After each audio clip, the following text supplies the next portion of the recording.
Eh, bagong ligo pa naman ako. Makapili na to. Baka magpipilitan mo.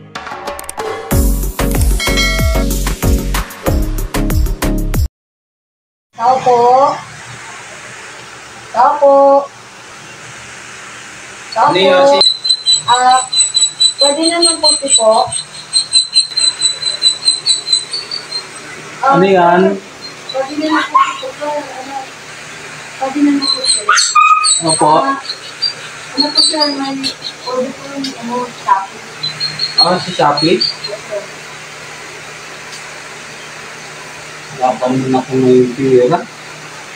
Eh sir, paano naman yun sir eh? Pwede niyo po naman po sir eh. Kasi Sabado pa yung aking sahod eh. Sa Sabado pa ang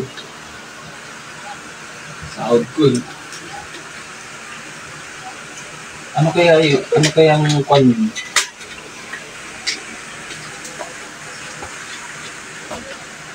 Ito ang... Kasi Sabado pa yung sahod ko eh. Eh sir, paano yun sir eh?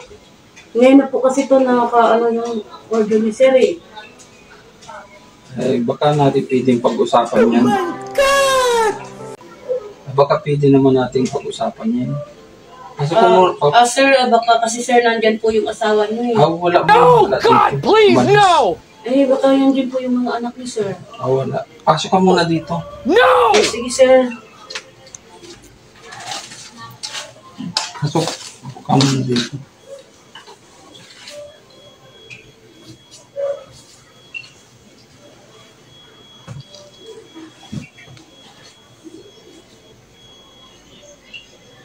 Pasok ka, ma'am.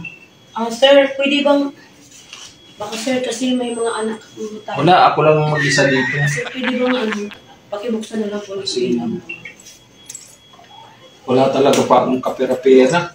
Eh, Sabado pa kasi ang sahod namin. Puko muna, ma'am. Sir, paano yan, sir? Eh, ngayon ito naka-schedule na yung delivery order niyo, sir. Wala talaga akong mahiraman dito. Baka naman, sir, utang mo lang sa mga kapitbahay. Walang magpapautang sa akin dito ng pera. Eh, paano yan, sir? Hindi naman ko ito pwedeng ibabalik sa itong order niyo, eh.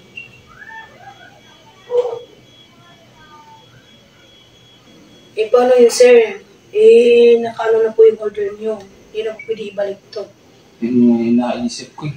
Kasi nabahala ka na eh. Baka pwede nating pag-usapan naman yan, ma'am. Si sir naman, napagbiro. Ano naman po, sir, ang ibig nyo sabihin? Eh, bagong ligo pa naman ako. What? Pwede na to. Sir, baka magpipilitan mo ako, sir. Wala akong kasama dito. Si sir naman, napagbiro. Hindi. Sir? Totoo.